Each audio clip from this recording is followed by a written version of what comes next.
அல்ஹம்துலில்லாஹி ரப்பில் ஆலமீன் ஆகிபத்துல் முத்தகீன் ஸலாத்து வஸ்ஸலாமு அலா ஹாத்தமில் அன்பியாஇ வல் முர்சலீன் அம்மா பஅத் ஃபகத் قال الله تعالى في شان حبيبه تعليما وتكريما ومخبرا وعامرا إن الله وملائكته يصلون على النبي يا أيها الذين آمنوا صلوا عليه وسلموا تسليما اللهم صل على سيدنا محمد وعلى آل سيدنا محمد وبارك وسلم عليهم. பேருலகை படைத்து பாதுகாத்து வரும் நம் இறைவனுக்கே மங்கா புகழ் அனைத்தும். வான்மறையை வகுத்தளித்து வையகத்தை செழிக்க வைத்த வற்றாதை வாஞ்சை கொண்ட நம் நபிக்கே சாந்திகளாம். அதாவது மற்ற சஹாபாக்களை மற்றும் முக்கியமான சஹாபாக்களை மட்டும் பேசினால் மற்றும் போதாது. அடுத்தடுத்து சஹாபாக்களை பேசணும் என்றால் அவங்கள்ட்ட உள்ள நல்லதை என்று நம் நினைத்து பார்த்தால் சாதாரண விஷயம் அல்ல. ஜுலைபிர் ரலியல்லாஹு அன்ஹு அவர்கள் நம்மளை எடுத்து பாட்டு சொன்னால் அவர்கள் ஒரு அழகற்றவர்கள் தான். குறை சொல்ற அளவுக்கு அவர்கள் இல்லை. ஆள் கட்டையா தட்டையா தான் நிற்பார்கள். என்னவென்று சொன்னால் அவர்கள் ஒரு நகைச்சுவை சஹாபின் என்று சொல்லலாம். அவர்கள் தெரு ஓரங்களில் நடந்து கொண்டு போனால், அதாவது நபி ஸல்லல்லாஹு அலைஹி வஸல்லம் அவர்கள் ஒரு பெண்ணிடம் பேசக்கூடாது என்று சொல்வதற்கு முன்னாடி இவங்க பெண்ணிடம் பேசுவார்கள். பேசுனால் நகைச்சுவையாக பேசிட்டு போவாங்க. எப்பயுமே அவங்களுக்கு அந்த வழக்கம் உண்டு. ஒரு நாள் நபி ஸல்லல்லாஹு அலைஹி வஸல்லம் அவர்கள், நீ திருமணம் முடித்துக் கொள்கிறாயா அப்படின்னு கேட்டுறப்போ, எங்க சுவனத்திலையா அப்படின்னு ஒரு நகைச்சுவையாக பேசினாங்க. ஏன்னா இவங்க குலத்தார், இவங்க ஜுலைபிர் ரலியல்லாஹு அன்ஹு அவர்களின் குலத்தார்களுக்கெல்லாம் திருமணமாகி முடிந்து விட்டது. இவர்கள் உருவம்படி இவர்களுக்கு அவ்வளோ யாரும் பொண்ணும் திருமணம் வைத்துக் கொள்ளவில்லை. நபி ஸல்லல்லாஹு அலைஹி வஸல்லம் கேட்கிறார்கள், நீங்கள் திருமணம் பிடித்துக் கொள்ளுங்கள் அப்படின்னு சொல்லிடுறாங்க. சரி, நபி ஸல்லல்லாஹு அலைஹி வஸல்லம் அவங்க சொல்லிட்டாங்க, அது கண்டிப்பாக நடக்கும் அப்படின்ற முடிவில் ஒரு பெரிய சபையில் இந்த சம்பவத்தை சொல்கிறார்கள். சொல்லி முடித்த உடனே ஒரு அன்சாரி தோழர் ஒருவர் வாரார் நபி ஸல்லல்லாஹு அலைஹி வஸல்லம் அவர்களிடம். வந்து, யார சூழலாம், இந்த மாதிரி எனக்கு ஒரு பொண்ணு இருக்கு, அதை திருமணம் முடித்து கொள்ளணும், அது திருமணம் முடித்து வைக்கணும் அப்படின்னு சொல்கிறாங்க. சரி அப்படின்றாங்க ரசூலுல்லாஹி ஸல்லல்லாஹு அலைஹி வஸல்லம். அதுக்கு நீங்கள் ஏதாச்சும் ஒரு மாப்பிள்ளை பாருங்க அப்படின்றாங்க. பார்த்து நபி ஸல்லல்லாஹு அலைஹி வஸல்லம் அவர்கள் யோசித்து சொல்கிறாங்க, அன்சாரி தோழரே, ஜுலைபி இருக்காரு, அவரை உங்கள் பொண்ணுக்கு திருமணம் வைத்து முடித்து விடலாமா என்று சொல்லும்போது அவருடைய முகம் சுருங்கி விட்டது. ஏனென்று சொன்னால் இவர்கள் அழகில்லை, பின் பலம் எதுவும் கிடையாது, காசு பணம் எதுவுமே கிடையாது. இவர் ஒற்றை மனிதர். இவரோட வாழ்க்கை என்னவென்று சொன்னால் பள்ளியிலே சாப்பிட்டு பள்ளியிலே தூங்குறதுதான் இவரோட வாழ்க்கையாக இருந்தது.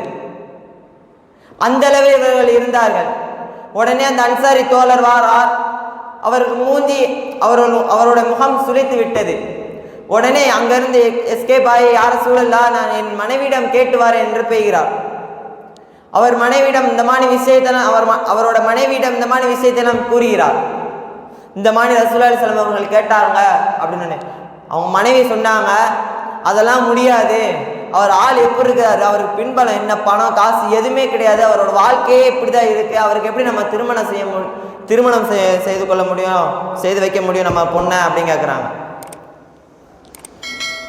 பின்பு அதை கேட்டுக்கொண்டு இருந்த அந்த மணப்பெண், ரசூலுல்லாஹி ஸல்லல்லாஹு அலைஹி வஸல்லம் அவர்களுக்கு நீங்கள் மாறு செய்வீர்களா? அவர்கள் உங்களிடம் கேட்டார்கள். சாதாரண விஷயம் அல்ல. அவர்கள் எந்த பேச்சு பேசினாலும், ஒரு பேச்சு பேசினா அது எதுனாலும் ஸ்ட்ராங்காக இருக்கும். நீங்கள் ரசூலுல்லாஹி ஸல்லல்லாஹு அலைஹி வஸல்லம் அவர்களுக்கு மாறு செய்வீர்களா என்று கேட்கும் பொழுது அப்படி இப்படி திருன்னு முழிச்சு நின்றுருக்காங்க. உடனே அவர் பின்பலம் என்னவாக இருக்கட்டும், என்ன எப்படி வேணா இருக்கட்டும், ரசூலுல்லாஹி ஸல்லல்லாஹு அலைஹி வஸல்லம் அவங்க சொல்லிட்டாங்களா, நான் அதைத்தான் செய்வேன் அப்படின்னு அவங்க பலம் அவங்க உறுதி, அவங்க ஈமான் அப்படி வச்சிருந்தாங்க.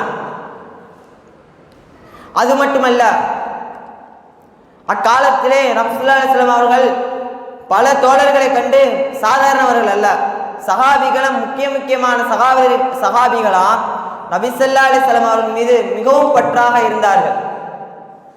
அடுத்து ஜுலைபிர் ரலியல்லாஹு அன்ஹு அவர்கள் திருமணம் முடித்து வைக்கப்பட்டது. அவர்களுக்கு இந்த மணப்பெண்ணை திருமணம் அடித்து வைத்த உடனே சில காலங்கள் அப்படியே போகுது. பின்பலம் ஏதும் இல்லாத காரணத்தினால் சில காலங்கள் அப்படியே போய்கொண்டு நிலையிலே நபி ஸல்லல்லாஹு அலைஹி வஸல்லம் அவர்கள் திடீர்னு போருக்கு குதிரை எடுத்துட்டு வாங்க அப்படின்ட்டாங்க. போருக்கு போகிறாங்க. போர் முடிஞ்ச உடனே பார்த்தோம்னா ஜுலைபிர் ரலியல்லாஹு அன்ஹு ஷஹீத்.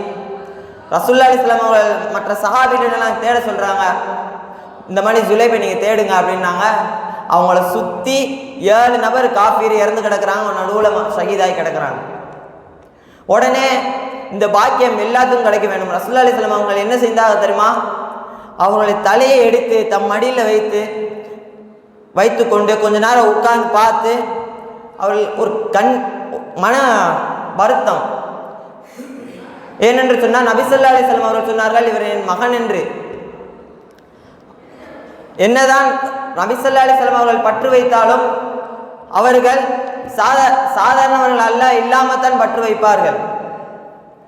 நபி ஸல்லல்லாஹு அலைஹி வஸல்லம் அவர்கள் பேசக்கூடிய பேச்சிலே மிக மாபெரும் கருத்தெல்லாம் இருந்தது. அப்படின்ற அடிப்படையில் நபி ஸல்லல்லாஹு அலைஹி வஸல்லம் அவர்களை அவர்கள் தோளில் தூக்கி கொண்டார்கள். ஷஹீதான உடம்பை தோளில் தூக்கி கொண்டார்கள். அவர்களுக்கு எப்போ குழியை வெட்டி எப்போ அந்த குழி வெட்டுற வேலை முடிந்து கொண்டதோ அதுவரை நபி ஸல்லல்லாஹு அலைஹி வஸல்லம் அவர்களை கீழே இறக்கலை. அல்லாஹ் தஆலா நம்மளுக்கு இந்த பாக்கியத்தை தருவானாக. அது மட்டுமல்ல, அவர்கள் அடக்கம் செஞ்சு முடிச்சிட்டாங்க. அவங்களோட மனைவியோட கதை எப்படி இருந்ததுன்னு சொன்னால், ஒரு சாதாரணம் அல்ல. அனஸ் ரலியல்லாஹு அன்ஹு அறிவிக்கிறாங்க, இவங்களோட ஜுலைபிர் ரலியல்லாஹு அன்ஹு அவளோட பலம் எந்த ஒரு காசு பணம் எதுவுமே இல்லாமல் இருந்தது. அவர்கள் ஷஹீதான போனதுக்கப்புறம் அவங்களோட மனைவி அல்ஹம்துலில்லாஹ் அப்படின்னு சொல்லி முடிச்சுக்கிட்டாங்க. மன வருத்தம், அவர்களுக்கு கண்ணீர் வந்தது. ஆனால் அது சந்தோஷ கண்ணீர், என் கணவன் ஷஹீதாயிட்டார் என்று. இது ஒரு சாதாரண விஷயம் அல்ல. ஆக அன்பார்ந்தவர்களே, ஜுலைபிர் ரலியல்லாஹு அன்ஹு ஒரு ஷஹீதாகி முடிஞ்சோடனே அவர்களுடைய மனைவி மிகப்பெரிய மதீனா நகரில் செல்வந்தராக இருந்தார்கள்.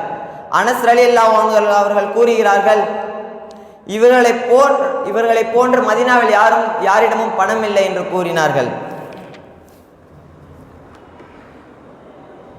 ஆக அவ்வாறே அவர்கள் ஈமான் கொண்டார்கள். இறை நம்பிக்கை அவ்வளவு பற்றாக இருந்தது.